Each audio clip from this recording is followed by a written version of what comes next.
rise.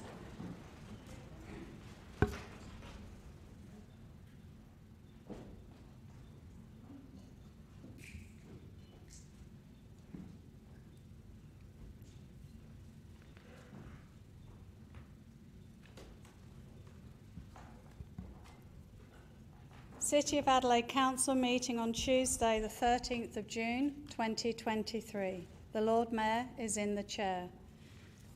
This council meeting will be streamed live and recorded for publishing to the internet. Please note that an audio and visual recording is being taken of this meeting. This means that your presence at and any contribution you make to the meeting may be collected, used, disclosed or published publicly by the Council, including transferring outside Australia. The Council acknowledges that we're meeting on the traditional country of the Kaurna people of the Adelaide Plains and pays respects to elders past and present. We recognise and respect their cultural heritage, beliefs and relationships with the land. We acknowledge that they are of continuing importance to the Kaurna people living today. And we also extend that respect to other Aboriginal language groups and other First Nations people who are present also. The Council, in addition, acknowledges the vision of Colonel William Light in determining the site for Adelaide and the design of the city with its 6 squares and surrounding belt of continuous parklands, which is recognised on the National Heritage List as one of the greatest examples of Australia's planning heritage. I now ask for a moment of contemplation of the gravity and implications of our decision-making. I invite members to read the prayer as printed or reflect in a manner appropriate to their beliefs on these issues. Direct and prosper its liberation and advancement of your glory and the true welfare of the people of our city.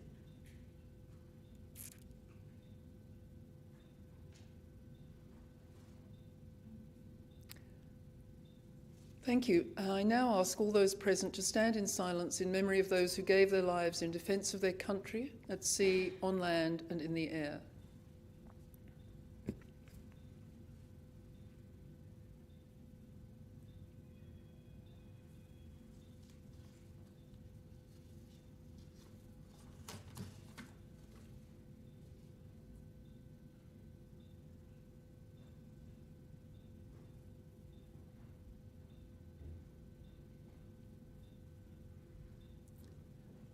Thank you, members. Please be seated.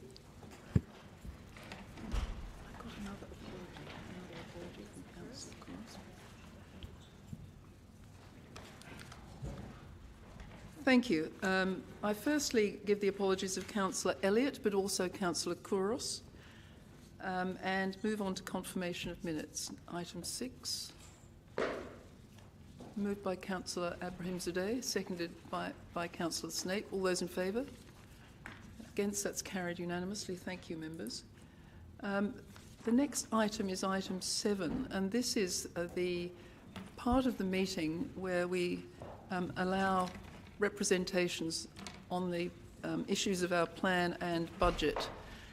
So this public hearing is part of the consultation process for the 23-24 draft business plan and budget. We have an hour set aside for this, and during that time members of the public may make submissions for up to 5 minutes. There have been 13 written submissions so far.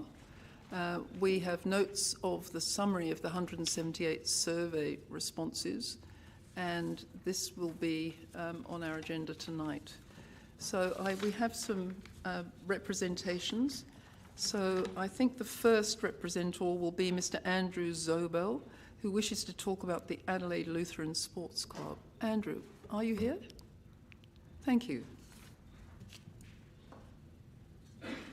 Would you like to come forward and speak at the desk with the microphone? Thank you.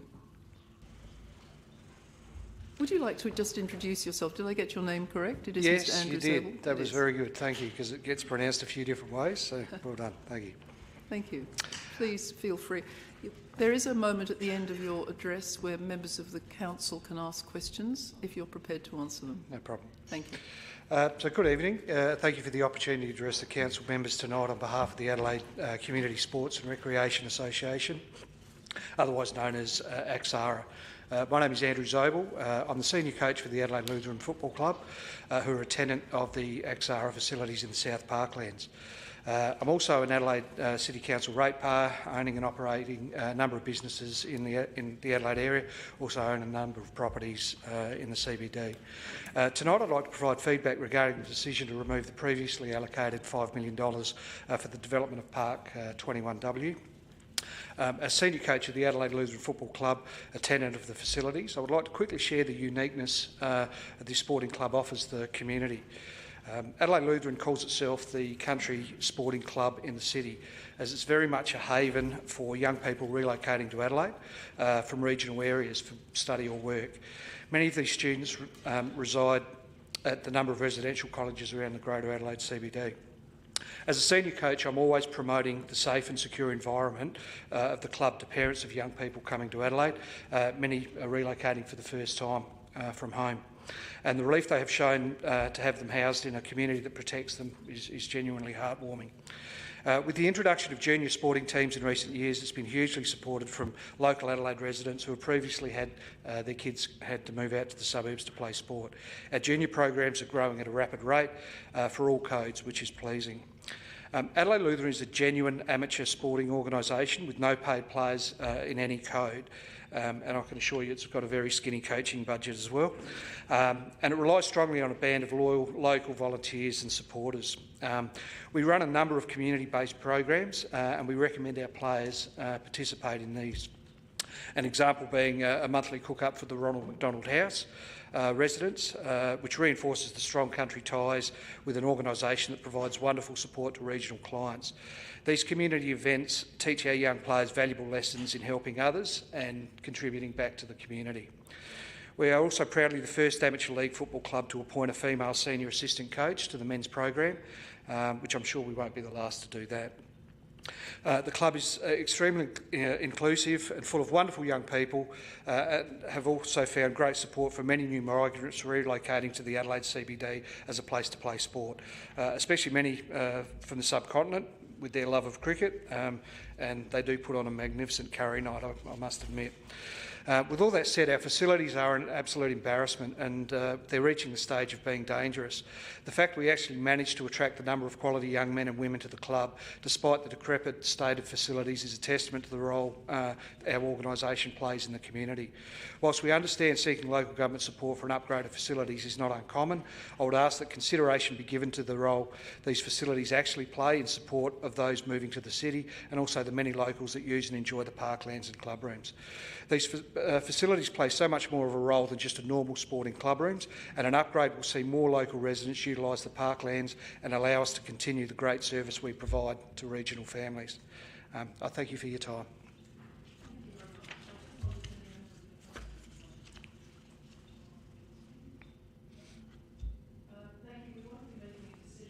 On the budget tonight, but we'll be closing the submission period next week, and the final decision should be around the 27th of June. So, excellent. Thank you very much for speaking to us. Thank you for your time.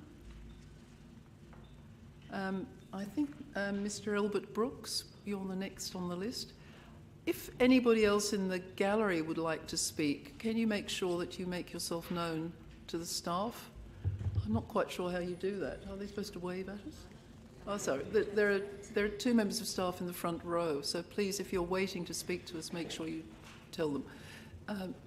Albert, would you like to introduce yourself and have 5 minutes? Thank you. Thank you, Lord Mayor, members of Council, for the opportunity to speak with you this evening and to be part of the consultation process concerning the budget.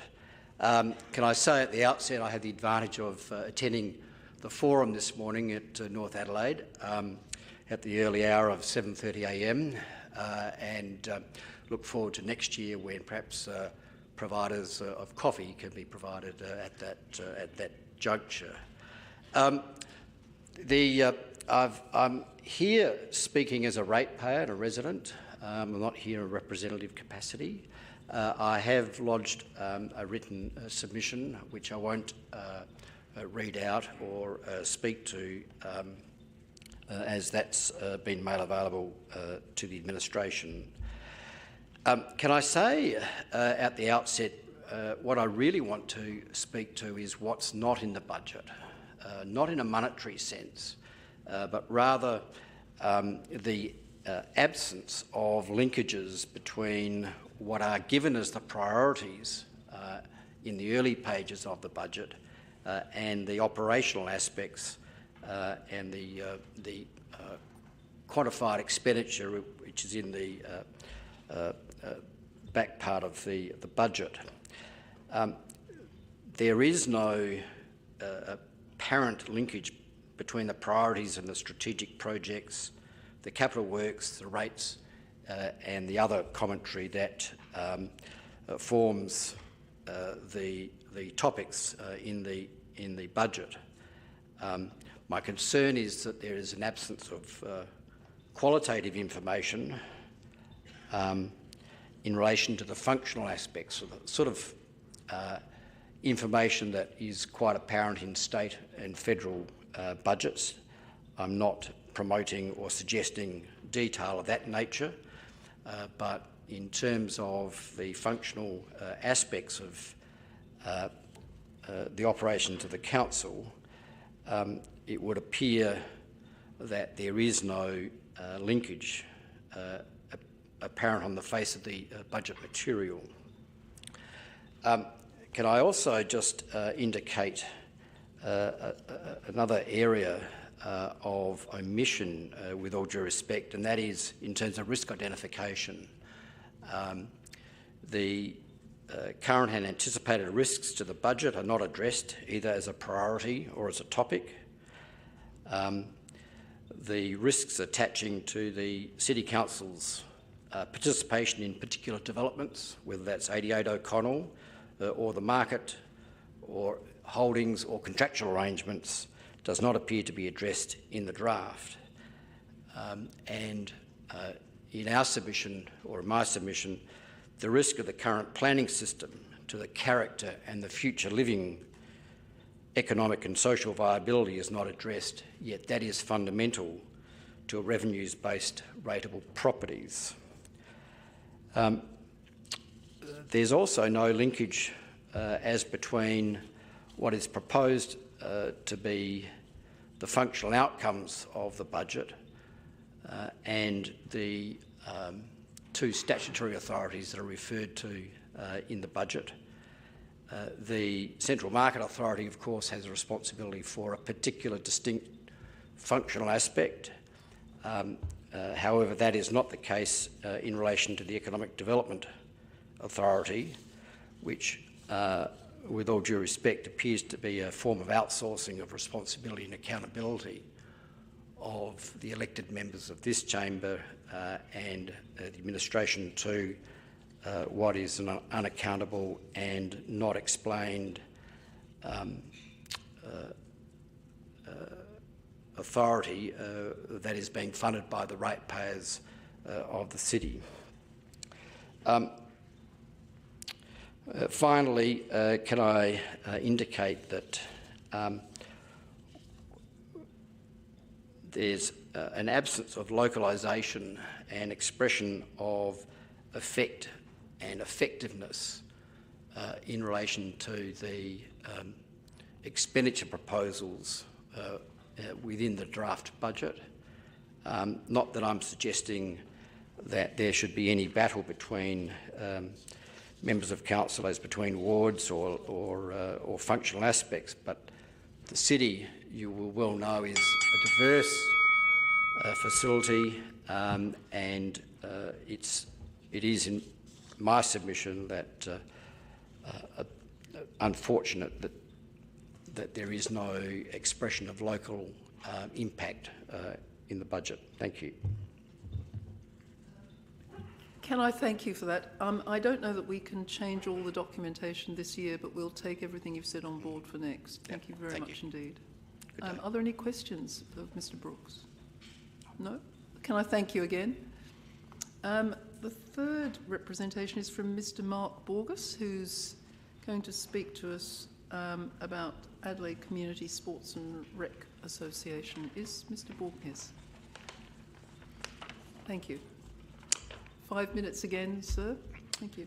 Thank you, Lord Mayor, for the opportunity to present to the council members on behalf of Adelaide Lutheran Sports and Recreation Association. My name is Mark Borges and I'm the President of AXARA. I would like to provide you with some feedback relating to the draft 23-24 business plan and budget. By way of background, AXARA has been a responsible and well-respected tenant of Park 21 West for over 30 years. We have been working closely with the Council since 2017 when we were successful in the EOI process to redevelop this area of the parklands. As documented in the updated Adelaide Parklands Community Land Management Plan, this area of the parklands is designated as an activity hub to support community wellbeing and encourage exploration of the various elements offered across this precinct. It goes on to include allowance for the existing clubroom building to be replaced with a contemporary two-level facility that is fit for purpose and has maximum footprint of 465 square metres on up to 2 levels.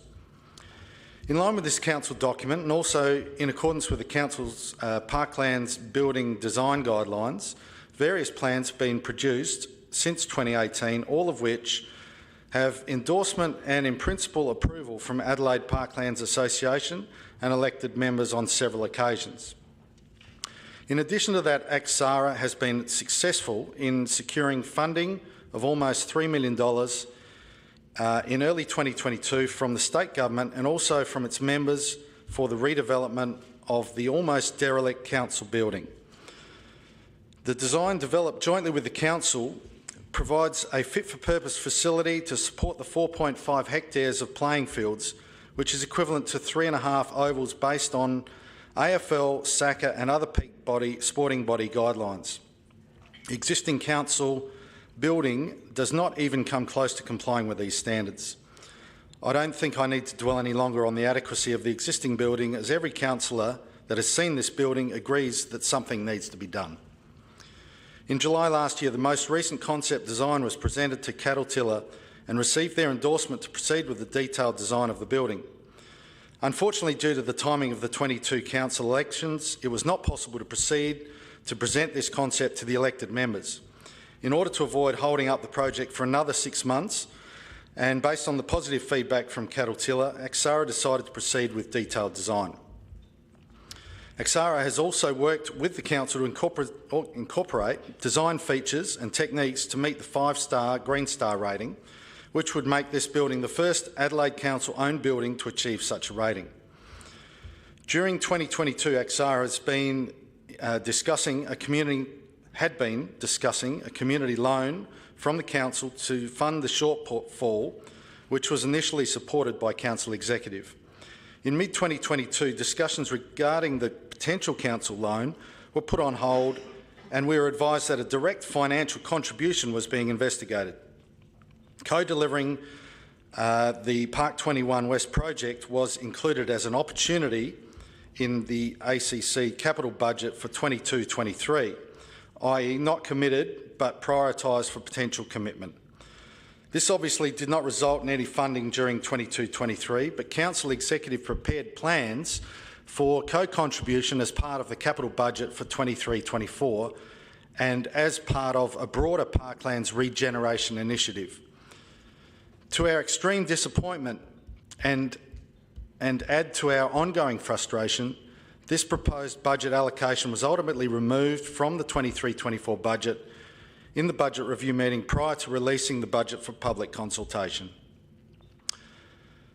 You have already received a very large number of responses from members and other users of Park 21 West. Therefore, I don't think I need to explain the importance of this project to the thousands of users of this part of the parklands. This facility is not just used by a football club or a cricket club or private school funded old scholars organisations. It is a truly community sporting hub, supporting over 15 different sporting organisations and surrounding schools in line with the Council's objective to support flexible venues and spaces which are fit for purpose for community sport that accommodate future growth and increase the diversity of physical activity opportunities available to the community. I would therefore like to urge Council members to reconsider the removal of this budget allocation to not simply make good a Council asset, but more importantly to provide the increased activation of the parklands through sports and contributing to the physical and mental well-being of many, many South Australians. Thank you for your time.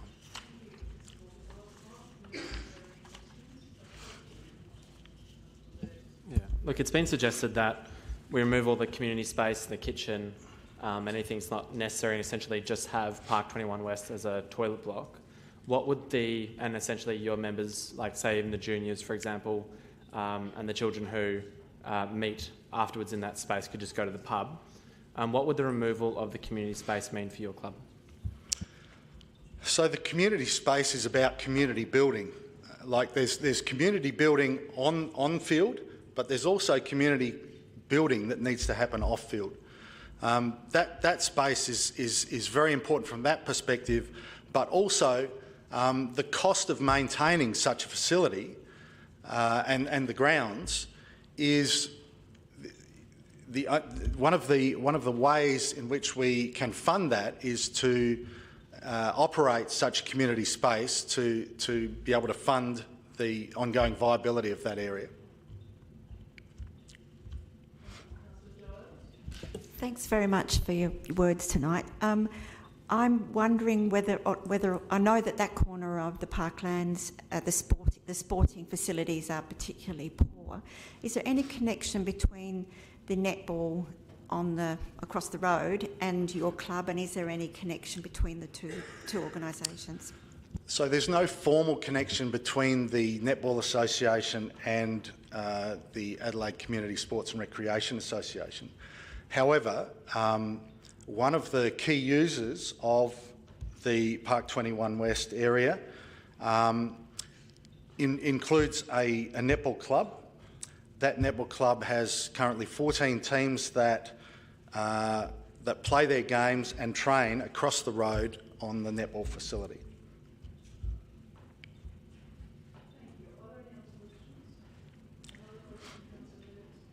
How many users would you have in using that facility in any given year? So total users in a single year would be in the order of 30,000.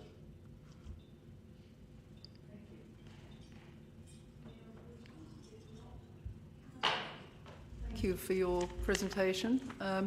As I said earlier, we'll be making a decision by the end of the month in 2 weeks' time, after the consultation closes. Thank you.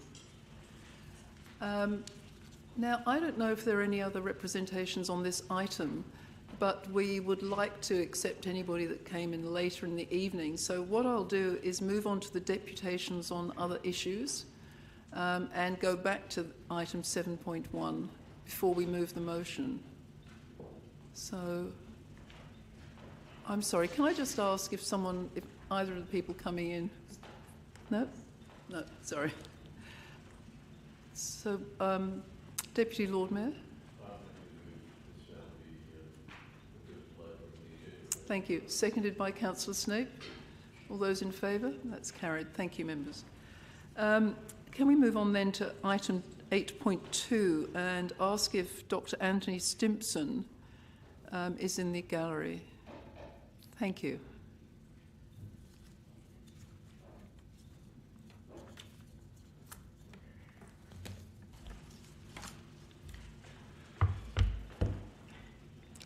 Lord Mayor, councillors, thank you for the opportunity to speak this evening. I speak to you as my name's Tony Stimpson. I'm president of the South Australian Boer War Association, which is an organisation of descendants of men and women who fought in South Africa, many of whom are in fact represented by name on our North Terrace Memorial. The question before Council ultimately probably will be, should Harry Breaker Morant's name be added to this memorial? And I know this has been before Council many times on and off certainly since the 1980s and probably earlier. Our view very strongly is no. And can I say to you that I'm here not simply as the president of the Boer War Association, SABWA. I'm here as a historian. With Jennifer Humphreys, I've been writing for some years, 8 to 10 years now, a massive history of the South African War Memorial on North Terrace. So I think it's fair to say that Jenny and I know more about this memorial and its history, why it was built, everything behind it than anybody else. Let me explain why I would oppose adding Morant's name. I think it's very telling that the men who fought with Morant in 70 years didn't agitate even once to add his name to that memorial. It was unveiled in 1904, and over the next few days the press was full of letters with complaints. These letters drew attention to spelling errors on the plaques. They drew attention to grievous errors, actually, in the governor's speech about which contingent did what, and it ruffled a lot of feathers. But I can tell you this, that of all those letters that appeared in the press, not one wrote in to say, but where's Harry Morant, our old mate? Why isn't he on the memorial? He died in South Africa too. Not one letter. The Veterans Organisation remained active until 1972, when there were only 4 left, and by 1976 they're all dead. Let me tell you that in all those 70 years, these men who served with Harry Morant did not agitate once to add his name to that memorial. They were perfectly happy that it was not there and felt it appropriate. They did agitate successfully in 1925 to have William Ogilvy's name added, and they did that because they were absolutely convinced that his name had been left off inadvertently, as was the case. And they agitated so hard that within months his name had been added, a 60th name added to the original 59. But on Morant, all those 70 years, nothing, silence. My point is these veterans knew him, and there's only one conclusion to draw from this. They didn't want him on their mate's memorial. And I put this to you very strongly. They're all dead. They can't speak for themselves. We should honour their wishes. Secondly, one argument only, I think, has been advanced for putting Morant's name on this memorial. It would recognise his brief and seemingly honourable service with the South Australian Mounted Rifles before he went off the rails and murdered civilians serving with the Bushveld Carbineers. Now, implicit in this is a flawed understanding of the memorial's purpose. It is a state memorial. A district honour roll like Renmark's lists all 18 men from the district who served in the war, Morant included. That's appropriate. But this is not a memorial which acknowledged service. And the reason's very simple. 2,000 South Australians served in this war, up to 2,000. If that's the case, if you're going to acknowledge the service of one, then you have to acknowledge the service of all. Why then can we justify putting one man's name for his service in the war, adding his name to the plaques, when we don't do it for the other 1,900 or so? The fact is that the committee building the memorial made a conscious decision that it was simply not feasible, for obvious space reasons, to list every single man. And I come back to the point that if you list one, you should list them all. As it was, they battled to get 60 names on that memorial. I've read the minutes. They really fought very hard to get 60. They thought it couldn't be done, but in the end they did. But in the end, they did want to acknowledge service, so this is what they did. 4 months before the unveiling, they announced that a parchment scroll listing the names of all, quote, the full list of the members of the 9 South Australian contingents serve in South Africa, be listed there. And that this parchment scroll be placed in a cavity. Excuse me, sir. We're just having leave to speak for an extra few minutes. Yes. Moved by Councillor Stape, seconded by Councillor Giles. All those in favour? Carried. Thank you. Sorry about that. Thank you. Abstention. In a cavity underneath the statue in the palace pedestal, that this parchment be placed there as a permanent record not to be seen by anybody because it's in the pedestal. And further, that the Governor announced this to the people when he made his speech unveiling the memorial. And indeed, all that happened. So my point to you is simple. Morant's name may not be on the memorial, but it's in it. And it's in it along with the other 1,530 men who enlisted in contingents here in Adelaide. Why would we now even talk about singling Morant out for special treatment by acknowledging his service on the memorial without acknowledging all the others? Consider what this means then. This man, Morant, made no secret of his involvement in the execution of prisoners, and the Australian War Memorial, surely the principal authority on our military history, says bluntly he was guilty of a war crime.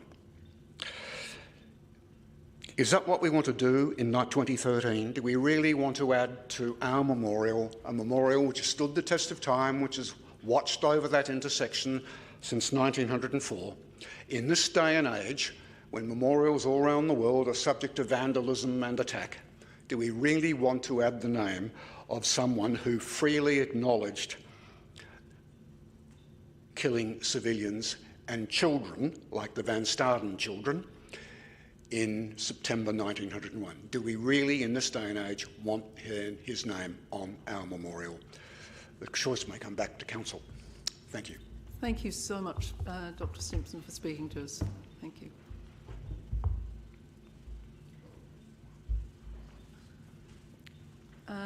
And now we have another deputation from Mr. Uncles.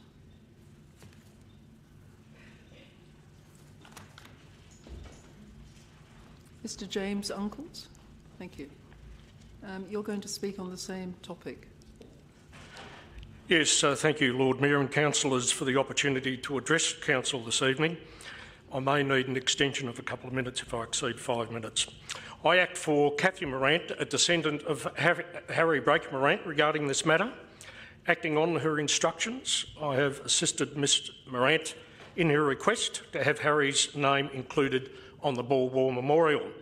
Cathy had intended to travel here and address Council this evening. Unfortunately, due to ill health, she can't do the trip from Canberra. I note the support from Adam Pearce, who also made a deputation to Council recently, and also Greg Crafter, who's sitting behind me, former MP, who advocated Morant's inclusion. Harry Morant served with a colonial unit, the 2nd South Australian Mounted Rifles, in South Africa. His service was unblemished. He was commended by his commanding officer. He was promoted to sergeant. Any subsequent service with a British contingent, not a colonial, a British contingent, the BVC, the Bushveld Carbineers, he was eventually tried and executed for war crimes. This service is not relevant. Notwithstanding what Tony has had to say about it, it's not relevant to Cathy Morant's request to recognise his service on with the South Australian contingent. Criticism of this request is misconceived. Cathy Morant is not asking for his service to the BVC to be recognised. His service to these two contingents is distinct, having served in the South Australian colonial contingent as opposed to a British contingent raised by Military Commander Lord Kitchener. There is no objective evidence that explains why Morant or another 22 volunteers from South Australia were not included on the memorial. Tony's welcome to make assumptions, but there's simply no evidence. I refute the suggestion he was specifically excluded because of his subsequent convictions while serving with the BVC. Speculation by critics is not evidence. There is no state or federal law that prescribes who can be included or excluded on a war memorial. The Australian War Memorial is not the ultimate determinator on this subject. Morant served South Australia, as did the other volunteers who are on the memorial and others yet to be recognised. Denying his place on the memorial would be harsh and unfair.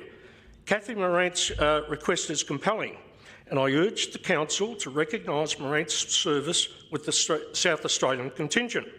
He's recognised on the National Boer War Memorial in Canberra, approved and dedicated by General Cosgrove former CDF and Governor-General, and the current Governor-General, David Hurley, former Chief of Army, and so Morant should be included on the South Australian Memorial in Adelaide, the city in which he enlisted his service. His inclusion would be consistent with the memorial in Canberra and other memorials in South Australia, including Renmark, that recognise his service. I attended last weekend a memorial service in Bathurst for Lieutenant Peter Hancock. He also served a contingent in New South Wales and is on the memorial owned by the Bathurst Council for his service during the Boer War. He served, and therefore, notwithstanding the fact he served with the BVC, and was also executed. The two are consistent. Common sense expects consistency in recognising service above all other considerations. Council is aware that there are 22 other soldiers from South Australia who are not included on the memorial. This is also a compelling case to ensure they are included with Morant. War memorials. Quote, war memorials are an important part of Australia's heritage. They honour those who have paid the supreme sacrifice, commemorate the service and sacrifice of all men and women, as well as honouring the contribution of others during times of war. This is an important line. Service is not always of a positive nature, but must be respected. A comment from the Department of Veterans Affairs, quote, memorials provide a place for people to gather and remember those who served from their local community, region, state or country. Morant was serving the British when he served with the BVC. After both the Second South African Boer War and World War I, the idea of building a monument to commemorate local people who have served has become popular in Australian towns and cities. A reflection.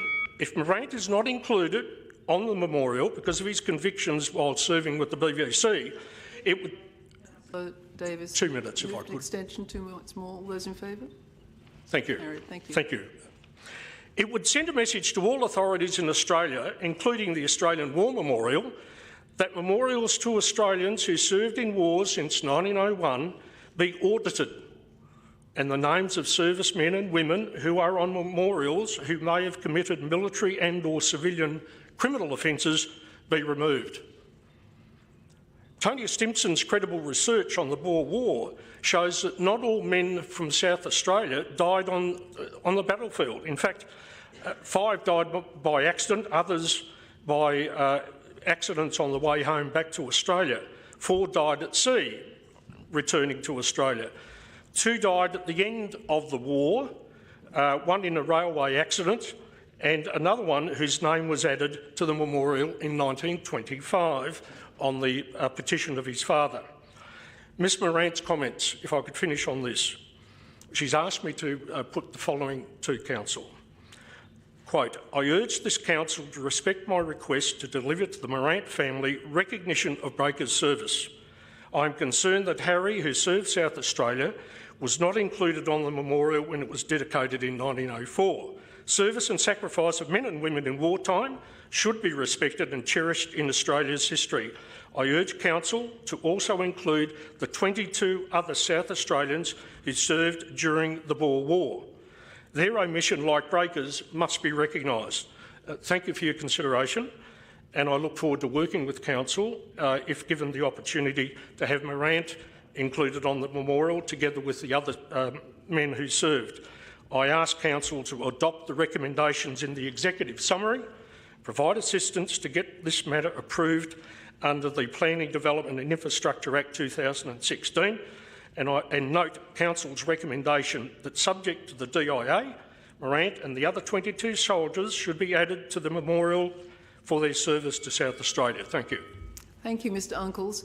The item next where we discuss this matter is 10.1, so please stay to hear that item. I'm sorry, well, I don't think we have questions at deputations, do we, under the standing orders? Oh, I'm sorry, Councillor Davis, we don't have questions. Can I just say that the item on the agenda is about just the development application, not the decision to add names. So if you would like to take a seat, we'll get to that item in a second. Yes. Thank you. Thank you very much, Mr Thank Uncles. you. Then moving through the agenda, there's just one brief item. A petition has been lodged, item 9, and the petition is in relation to improving lighting infrastructure at Park 27B. The petition arrived too late to be included in the agenda this week, but will be presented and included in the agenda on the 27th of June. Thank you, members. So we'll move on to the next item, 10.1. And the item before us is from the City Planning and Development and Business Affairs Committee. Lord Mayor. I'm sorry? I'd like to move a variation to the motion, and I've sent that into the governance. Thank you. Thank you. Is it seconded? I seek a seconder for this. Councillor Noon. Thank you, Councillor Snape. Thank you, Chair. And effectively, what I've put in is Part 3. Council would then reserve the right to potentially refuse implementation of the works. Now, that actually doesn't change the substance in any way of Part 3, but it just makes it a bit clearer, because in the media this morning, you may have read that it would appear, if you were to read this recommendation, it actually looks like we're supporting adding the name of Broken Morant onto the memorial, when that isn't the case. All we're actually saying is if the petitioner requests assistance from council like any other constituent or any other inquiry, we would do the due diligence of assisting them, a basic level of assistance effectively. That's not saying we actually support having the name on the memorial. So Part 3 effectively has said that if it passes, these various hurdles, I think at the state level, that it comes back to us, we then have a report and make a decision. This doesn't change that. What this does, it actually reflects the conversations that we've had in a committee, which I won't go into too much detail, but it's my understanding, I do not wish to speak for the rest of the chamber, but my feeling is that there is not actually support in this council to do this, and this reflects that. So while keeping the substance of the motion the same. So I do seek, and in addition to that, I also think it could be potentially be unfair on Cathy Morant for her to think that there is support or widespread support from this council in this chamber, which actually doesn't, in my belief, exist. So it's fairer to her, so that she understands if she were to go through this process, spend the money, spend the time to get to this point, council then, I believe, the advice that I've been given previously, does have a right to refuse to implement such works. So it is worth acknowledging that, and that's why I've tweaked it ever so slightly. Thank you. Thank you for that explanation. Your seconder, would you like to speak, Councillor?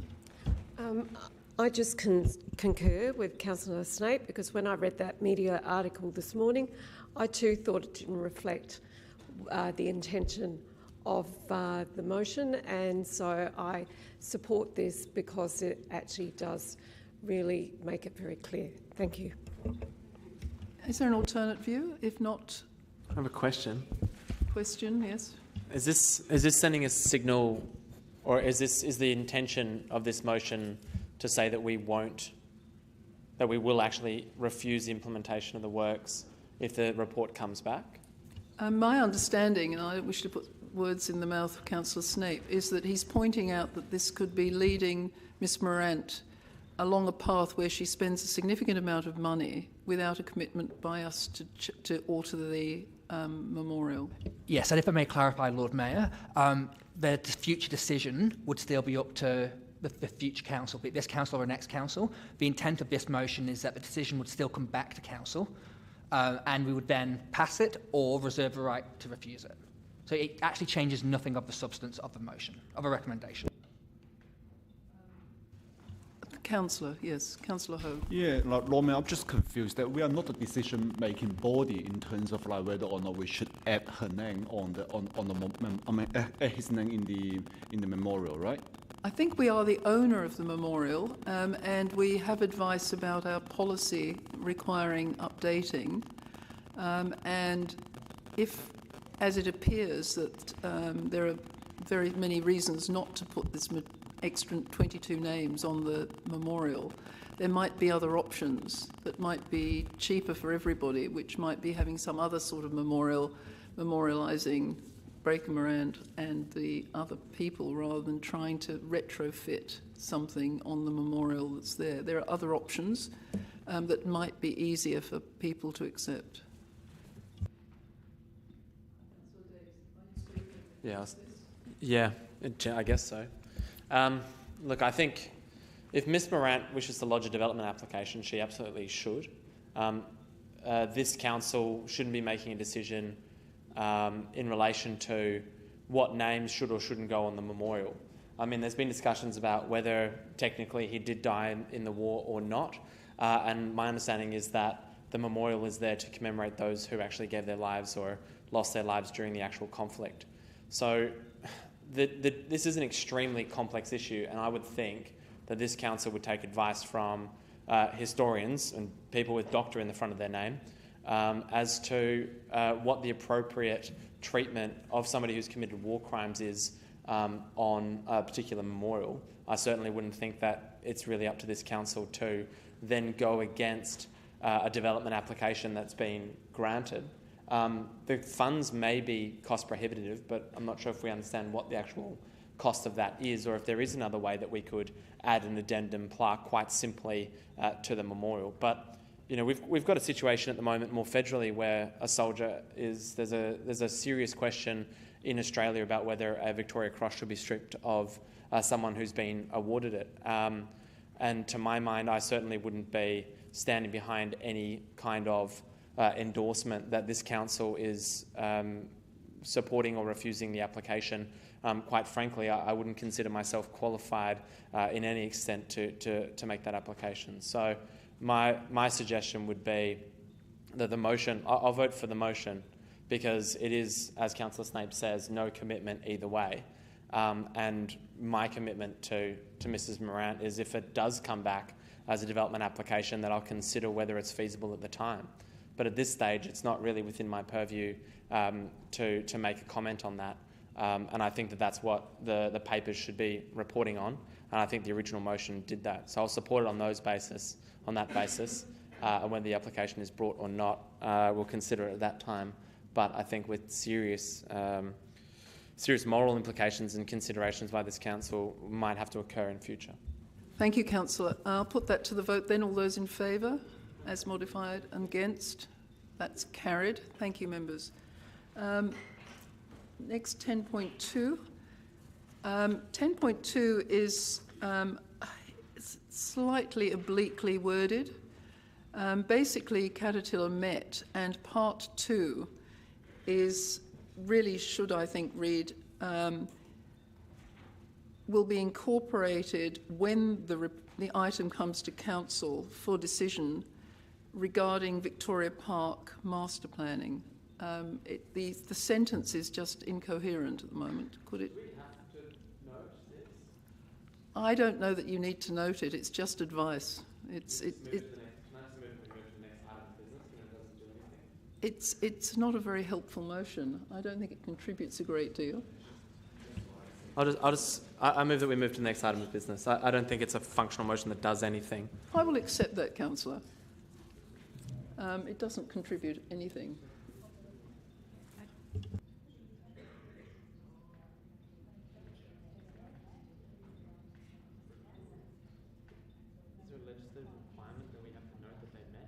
I think that I'm advised that we might notice they met, but the items requiring a decision will come back to the next council, but I don't think this actually contributes anything to the work of the council. I mean, is there a motion, an alternative motion, that I could move such that we don't in future need to spend council time and resources noting whether committees met or didn't meet?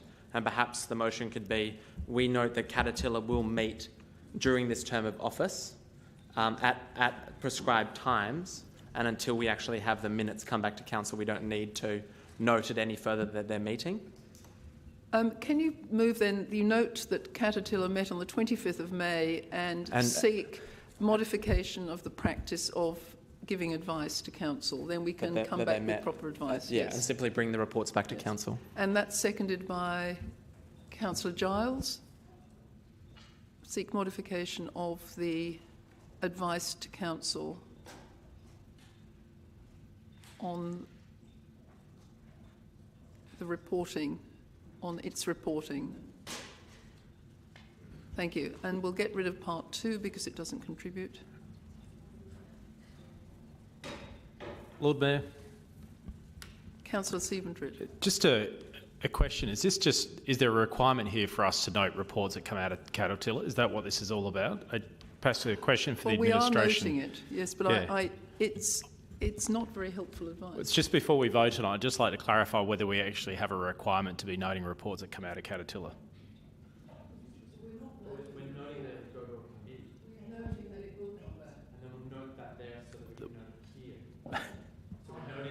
I understand where you're coming from, Councillor Davis. I'm just wondering a question of the administration as to what's actually required here.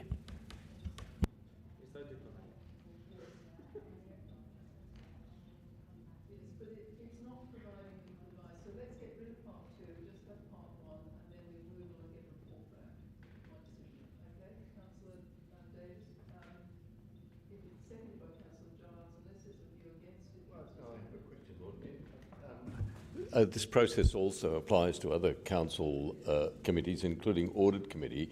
Is it the intention that those committees should no longer report to council? No, I think it's just the second advice that we're noting the advice provided by Caterpillar will be incorporated into a report at another council meeting. It's okay, self-serving. Then I can support that. Yes, I can support that. So that's not what that says, though. No. Yeah, if it said notes that. And seeks advice on modification of the advice to council on its reporting. So on its reporting on the matter that it considered, or in general. In general. In general. And can we also include Audit and Risk Committee as well? I think we're only discussing Caterpillar now, so we have to describe that otherwise. So I'll move. Have put that motion to the. Oops. Yes. All those in favour? All those against? That's carried. Thank you, members. Thank you for your indulgence on that one. Now, I'm going to move 10.3 down to just before exclusion of the public so that we can deal with that together so that the CEO doesn't have to leave the room continually, and go to item 10.4, which is the recommendations of the City Community Services and Culture Committee. Now, 10.4 has a series of items which I will take separately because I think there'll be different views on them. So rather than moving them all on block, I think it would be appropriate if we took them serially. So in 10 point, the motion, can I ask for a recommendation about item 1, which is the item 4.1 on the agenda? Councillor Thank Smith. you, Lord Mayor. I've got an alternative motion which was sent into Please tell us. And I'll seek a seconder for this. Moved by Councillor Noon. Yeah, sure. Apologies, I meant to send this round earlier, but the previous committee took up a bit of time. So while the Deputy Lord Mayor's reading, and others are reading, I'll just give a brief overview. So this came about as part 2, or part... Yeah, okay, cool. Part 2 is noting the fact that there was a lack of consultation with residents around this particular issue. This was spoke to us by administration at the previous committee. So I'm just noting that lack of feedback and asking for a report, ask basically on how future consultation would proceed, and making sure it's fair and targeted. And part 4 is... Clarification for part 4. It's just disappeared completely from the screen.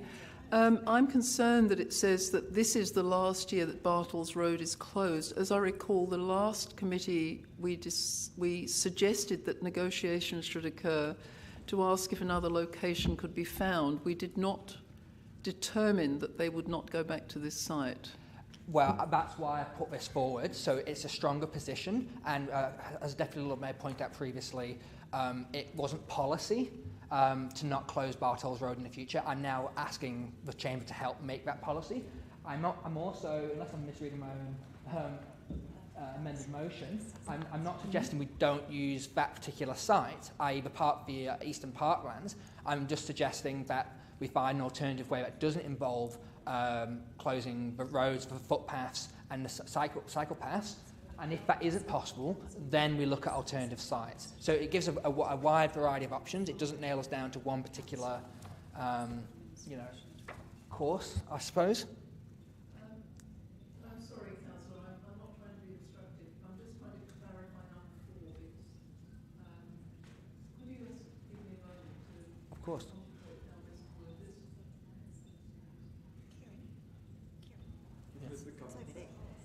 I can't read, my eyes aren't good. We need to resolve something first before we note it. It's a little bit confusing. Could you help us? How's your advice? I find it quite difficult to reword this on the run. Thank you. Through the chair, if I could just check with the mover. At the moment it reads that council, and when we get to part 4, that council that this is the last year. So it's a bit clunky. If councillor is looking, I think you need to resolve. If council is looking to disallow Bartels Road to be closed in the future, so that there's a clear decision that that is the intent of the chamber. And then part 5 would be council asking administration to work with event organisers. So it's I'm happy to accept the... That council then 4 should be resolved. Do you understand what we're doing? I'm happy to support that change.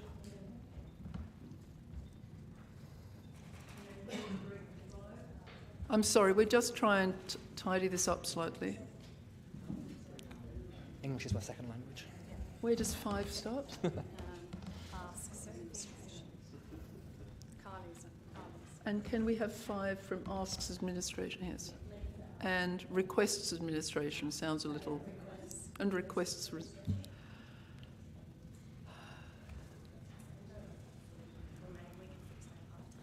Requests administration work with event organisers to ensure that if that's it, fine. I'm sorry about that. I just think it's neater. Well, there's a threshold issue 4, and people might find it easier to take it in parts. Councillor, please. Well, first of all, I am happy to take it in parts, Lord Mayor, if that helps people. Yeah, I'm happy with these edits. I think, Councillor, that we've tidied it up so it's more elegant. Oh, well. I've always been a bit rough around the edges, Lord Mayor. Sorry, please. Would you like to carry on speaking? Okay, so... basically, I actually think this does reflect the will of a previous committee, where we did, maybe not unanimously, but we did support Harvest Rock closing the road this time, but we also had reservations about that location being used in the future, more particularly around the road being closed, the road, the footpath and the cycle path being closed again. And ultimately, I support the Harvest Rock Festival completely. I just want to make sure that our residents and traders aren't inconvenienced. And to be honest, this is largely around the hangover of the Adelaide 500. The fact is, this is the previous weekend when the entire east side of the city starts shutting down and all the inconvenience around that. So this is saying, let's go ahead this year. Let's just pull Band-Aid off.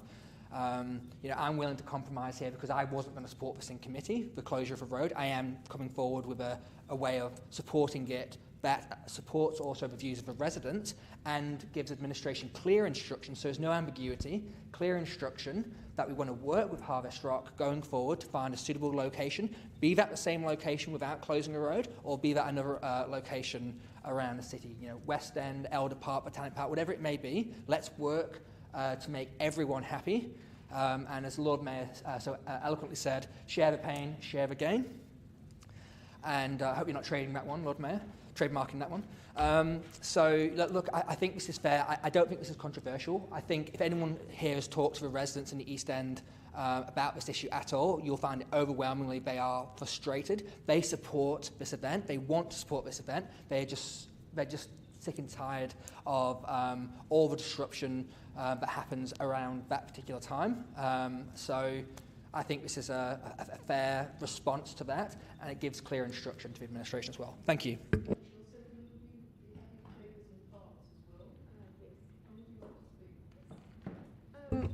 I was actually surprised when the community consultation report was actually tabled at the last committee and there was no actual feedback from the residents. I'm in constant contact with the residents down at East End, and it sort of flew in the face of discussions that I had had with them. So I supported this motion, of course, at the committee, but I decided to go and dig a bit deeper for myself and met with quite a few of them. And I've got a long email here, which I won't read, but it does say there's very strong opposition and no actual support amongst the residents, most of the POs, presiding officers, and I don't know one who isn't opposed to the road closure. So there was really strong comments coming back to me over the last week about the road closure in this area. And I'm especially amendment or variation number 2, I think that we need to get better at community consultation, and testament to this is the current business plan and budget process, where this morning when I was part of a couple of us that turned up at North Adelaide with the Lord Mayor, the Deputy Lord Mayor, myself, and administration and staff, we outnumbered the 3 community members that were there. So, and I asked them if they thought that this reflected the North Adelaide, if the North Adelaide residents knew about this, and they absolutely said not. So this is another example here of how we need to get better at community consultation. Thank you. Yeah, I think we also need to get better at understanding what a committee is, and then understanding what our strategy should be in advocating for our residents. So I understand our residents in the East End don't support the road closures and the difficulty and the influx that it causes. But it would be lovely, I think, to have a council meeting where we don't invite the wrath of our Premier, Peter Malinauskas, who last year, when this council said that they wouldn't go ahead and close it, went and closed it anyway. So all you're doing is removing us from the equation, and you're strategically undermining our position to be able to deal with Harvest Rock. Because tomorrow's newspaper will be Peter Malinauskas will make sure that Harvest Rock goes ahead, and you've just dealt yourself out of the room. Now, I understand that that is a brand of politics, and that's how things sometimes get done. But resolving that this is the last year that Bartel Rose ever gets closed for Harvest Rock is not advocating for your residents. It's not taking a strong position. It's challenging directly the Premier, who is working incredibly hard to try and activate South Australia and goes against one of his core values. So strategically, this council can sit here and attack the state government. It can do that. And that is one approach that I think minority parties might adopt. On the other hand, if we want to see actual change for our state, and if we actually want to see a betterment, we do that by negotiating. And we've seen the ability for Harvest Rock to make a number of concessions and reduce the number of the days closed. Our administration is very capable of having those discussions. And I think that incurring the wrath at this point, before our administration can even have a conversation with the organisers of Harvest Rock, is a massive tactical error. Now, if in a year's time or so, and we're sitting in this position again, it's going to be at Bartels Road, at that point, after we've tried every avenue to relocate the event, to find an alternative location, and after our very skilled administration have done their best hand at diplomacy, perhaps then we can express that we don't want to declare that we never want to close Bartels Road ever again. But I think that smashing things with a mace and hoping that it'll all work out is never going to succeed. So I don't agree with the motion. Go with what we did in committee. That's the whole point of a committee, just so you know. It's we go to committee, we make these decisions, as a group we discuss them, and it comes back here to council for recommendation. We don't then go and pull out $20,000 worth of funding for particular events or completely change up the motion to send them a message because we feel more invigorated and passionate over the time. That's the point of the committee, so that we have that opportunity. Stick to the issue, otherwise we will descend into conflict again. I'm just showing the absolute fallacy of changing the council's position from a committee when we've had the opportunity, when everybody was here to discuss it, and the absolute disaster that it results. Yet again, the City of Adelaide Council challenges Peter Malinauskas to close down Harvest Rock. Councillor Siebentrid and then Councillor Ho. Thank you, Lord Mayor. I'll be, given that this will be taken in parts, I'll be supporting parts 1, 2, 3 and 5, but would like to just explain the reasons for not supporting part 4, which perhaps differs somewhat from Councillor Davis's explanation there. So I wanted to recognise the work that Councillor Snape does in connecting with and representing his community. I think he's one of the most effective councillors at reaching out to the community and understanding their views. I too am concerned, as I think Councillor Noon has outlined, some of the consultation processes and our ability to get genuine feedback from residents and traders. I do agree that if there's an opportunity to look for alternate venues, as is referred to in part 5 of the motion, that is certainly something worthwhile exploring. The main reason I wouldn't be supporting part 4 is that if we were to find a solution, for example, that only meant closing the road for 2 days or 3 days, would we potentially be happy with that? My understanding is that some residents and traders may be happy, so I just don't want to rule out completely having this as the last year, but it turns out that we are able to find some further ways to reduce the impact. So I will be supporting 1, 2, 3 and 5 of this, but not part 4.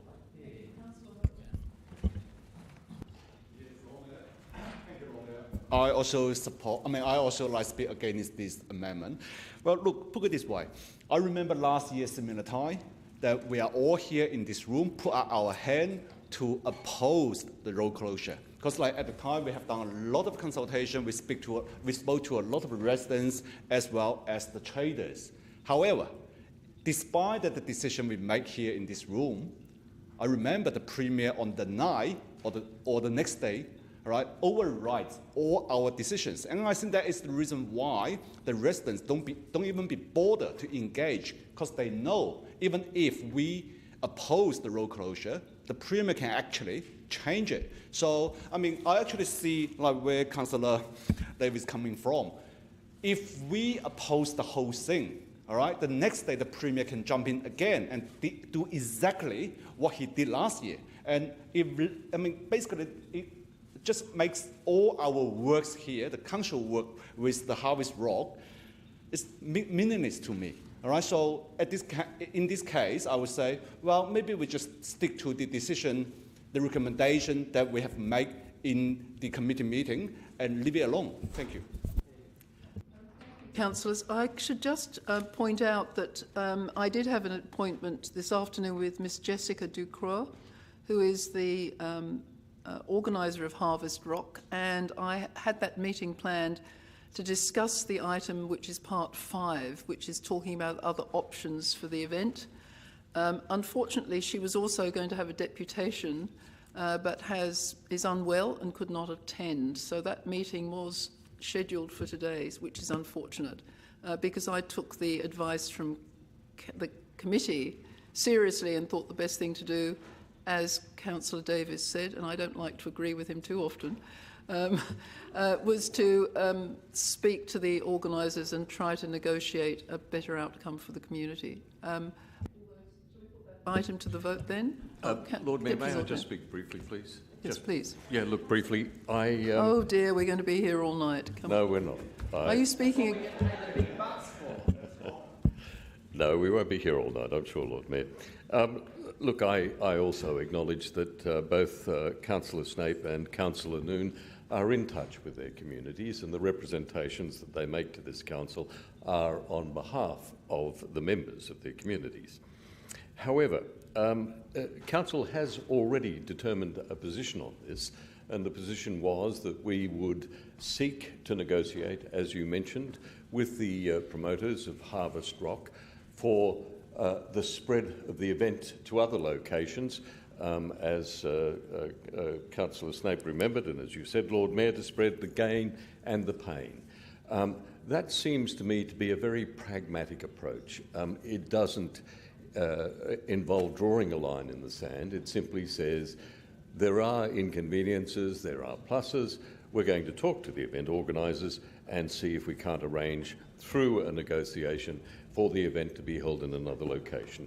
And I need not remind members that it's only a week ago that we were discussing the economic events consequences of this event, which included, as I recall, in 2022, a weekend which saw the highest occupancy rate in the city and millions of dollars in additional funds flowing through businesses. I will not support 4 or 5. I think 1, 2 and 3 adequately reflect my concerns. That is that Harvest Rock should continue. I'm certainly happy to look at ways in which we can improve our consultation process, and I think knowing that the resolution of council is that we're going to continue negotiations, I will support 3 in respect of 2023. And I ask members to do the same. Thank you, Councillor Lee. You've already spoken, Councillor Davis. Councillor Lee? I'll make it very brief. I support 1, 2, 3. I cannot support number 4, but I also want to suggest a minor change to number 5 to request administration to explore the feasibility whether this event can be achieved without closure of Bartle Road, and also working with sourcing a potential suitable site as well. That's an amendment or a variation if you're prepared to accept it, mover, please. I am, yes. Can you just repeat the wording again, please, Councillor Lee? I'm sorry, I didn't take it down. Explore the feasibility of whether the event can be achieved without the closure of Bartle Road. A feasibility of the event continuing. Whether the event can be achieved, yes. Whether it's feasible for the event to be achieved without the closure of Bartle Road. I think you need to get to remove to whether of. Right. Of sorry, explore the feasibility. You're right. Yes. Yeah. Just a moment. We're just tidying up the English. Can you turn that into a sentence? Sorry.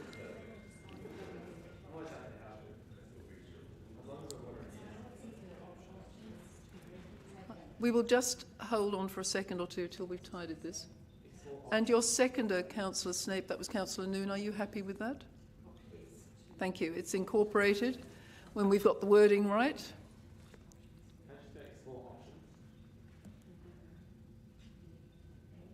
The feasibility of the event continuing without the closure of Bartels Road.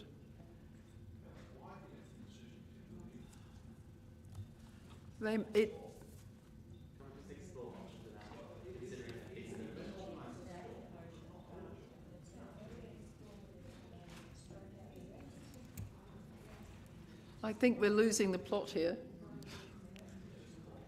I'm sorry, we're losing this. It's slipping away. Is that not okay? I don't think they were going to delete the whole sentence, were they? Well, we're changing the whole structure, so might as well. Sorry, Councillor Lee. This isn't a variation, this is becoming an amendment. I think you should put that sentence back in. Yes. This goes beyond the scope of what I was It is, supporting. it's changing too much. I'll be okay with watching Councillor Lee saying, but I want to leave in the option of alternative sites as well. Yeah. Yes. Yeah, so, which is. I think weather has to be removed. Options for the event to be achieved. Options for the event to be achieved. Remove can be. Sorry. I'm speaking longer than the mover. to be achieved without closure, and work with event organisers to ensure that if this area, and there you are. How about that? Okay. So I think now we will settle this and we'll move it. I'd like to sum up. No, Councillor Lee. He needs a seconder. Councillor Lee has a seconder who is a seconder. Councillor Giles, yes. So let's not debate this again. Councillor Lee, would you like to just allow us to put this to the vote? So we need to vote on what... Can I just clarify something? Sorry? What we need to do is deal with the amendment. We're going to deal with the amendment first. He just moved. Yes. Well, let's just deal with the amendment. Can I ask a question? Yes, please do. Because I don't understand what those words mean. Can I just clarify that the administration, it says ensure that if the area is used, achieved without the closure of Bartels Road. So point number 5 tells the administration that they will not close it no matter what. Because it says ensure that if the area is used, it will be achieved without the closure. I think that's an alternative proposition. But yeah, so it's, 5. It's all possibilities are on the table. Yeah, but no, that 5 is ensuring the administration doesn't close Bartel Road no matter what. It's a request to explore, and a request to ensure. It's a request that we explore. It's a request we explore the feasibility of an option that ensures. Can't we just?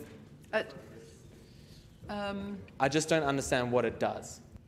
Perhaps you can clarify what the actual thing is. I think that's one to vote against if it's complete. It is a camel. We're going to take it in parts. Can I clarify that? My amendment was to explore whether it's feasible for the event to go ahead without the closure of Bartle Road. That's better English, thank you. Yeah. Explore whether it is, after explore,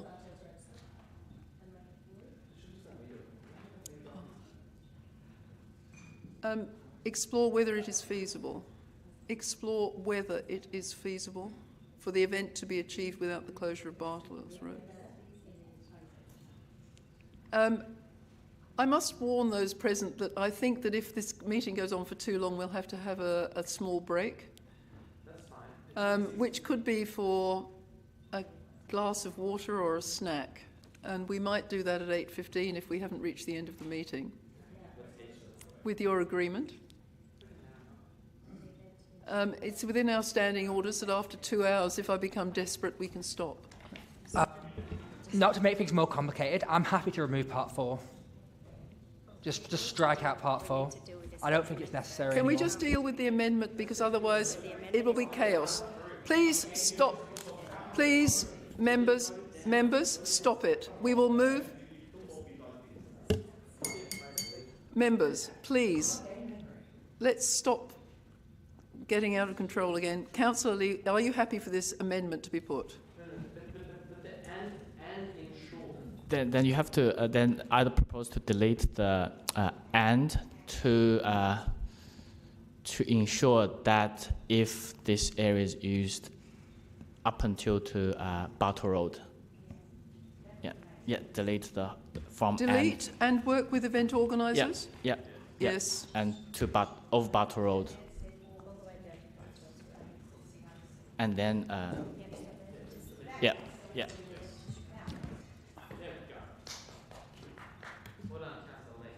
so that is the amendment. That is the amendment. I think we should...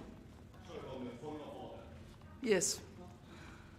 I'm feeling very uncomfortable that a member tried to show the phone to the other members that the number is going to go down or goes up. If this is not manipulate of the decision of the other members, or if this is not a fraction, what is? So I think that it will be quite acceptable to vote against 4 and 5 because I get the sense of some people in this room don't support it. I'm going to let us put the amendment to the vote, Councillor. I don't know how I get to sum up, Lord Mayor. Sorry? I'm going to sum up if that suits you. That's okay.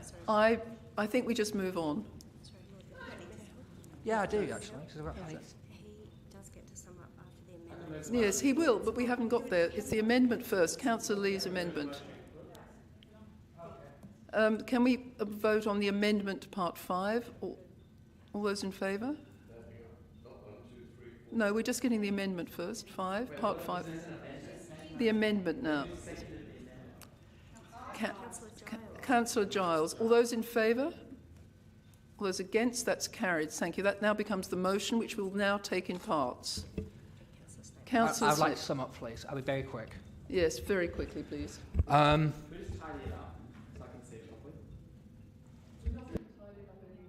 Just remove the deleted things because that's now the motion. Thank you, Lord Mayor. Look, I appreciate Councillor Lee's assistance with this motion. It's not a game to me. This is about passing good policy. I do apologise that this wasn't put forward in committee, but it was after consultation between then and now that Councillor Noon and I have come to this somewhat of a conclusion. Look, personally, I think 5 is the most important change, so I'm not too fussed about 4 at this point. I think the work that we've put in for 5 is good. I would ask people here to support, well, really support the whole thing, but if you are wavering on any particular aspect of it, please support Part 5. In regards to Councillor Davis and his weird sudden change of heart and now supporting Peter Malinauskas, it's great to hear, but my motion was actually, the reason, and to talk to Councillor Ho's point as well, one of the issues we had, and you're right, is because the decision was made, it was such short time period. So we made a decision, and Harvest Rock needed to know within 6 days whether or not they could have access to that road. The Premier stepped in because there was not time. Although I opposed his decision then, I understand it. This motion also gives time. It gives the administration and the state government and Harvest Rock 12 months to look into alternative sites. And I welcome the fact that the Lord Mayor is actually actively working towards that solution, and I commend that. I think if given this time, there will be a different outcome. If we don't give this time now, we don't set something in stone now, a policy position, we'll have the exact same problem 12 months from now when we've got very little time, the residents are upset again, and no, we have no time to course correct. So now is the time, 12 months from the next Harvest Rock, to get this right and to start looking and to make sure it's council policy position. So I urge you to support all of it, but especially Part 5. Thank you. Members, I think there's no dissent from items 1 to 3. Could we move those together? Moving 1 to 3 in block. All those in favour? All those against? That's carried unanimously, members. I'll take Part 4 separately. Can put that to the vote. All those in favour? Division. A division has been called. Members, a division has been called. Can all members in favour please rise and stay standing until your name has been called? Councillor Snape. Sorry, Councillor Snape and Councillor Giles. Thank you. That has been lost. Part 5. All those in favour? That's carried. Thank you, members.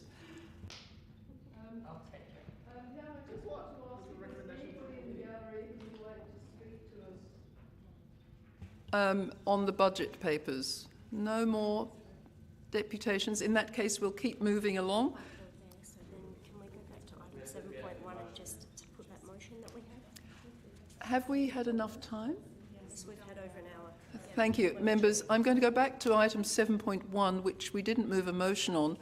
The Local Government Act requires us to have the room open for an hour for these delegations and comments on the petition. That time has now expired, so it's appropriate that someone moves the motion as printed. Councillor Ho moved, seconded by Deputy Lord Mayor. All those in favour? All those against? That's carried unanimously. Thank you, members. We'll now go back down and return to item 4.2. I draw your attention to the fact that already the document that passed through committee was discussed by the department, the State Housing Authority, and they commented on some of the terminology and wording in the homelessness document, which they asked should be amended. I think these comments were merely cosmetic but the paper has been distributed to you. Is there any? Can we scroll by? Please to 4.2.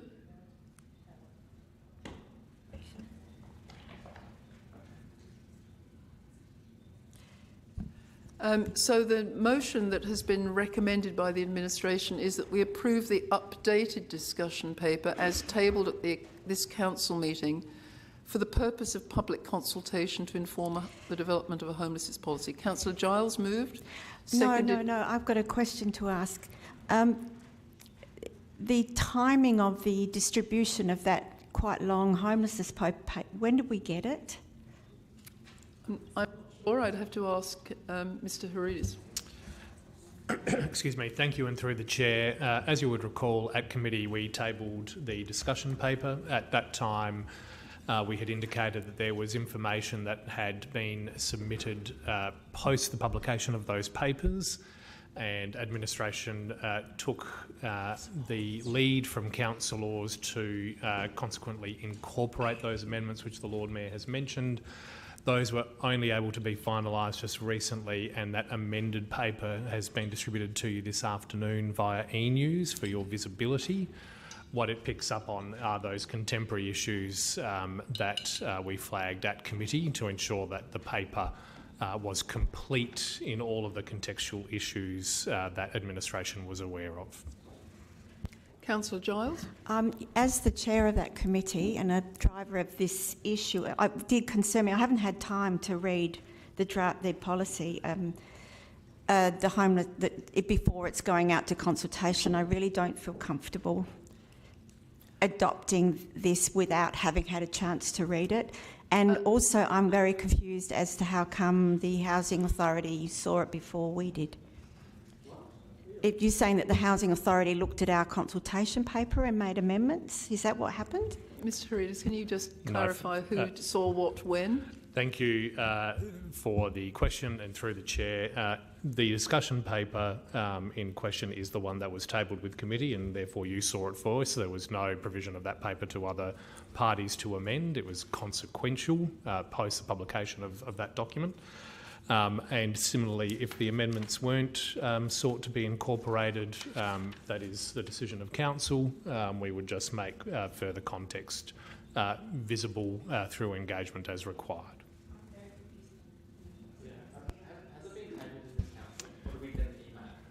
No, I have an email version that has track changes.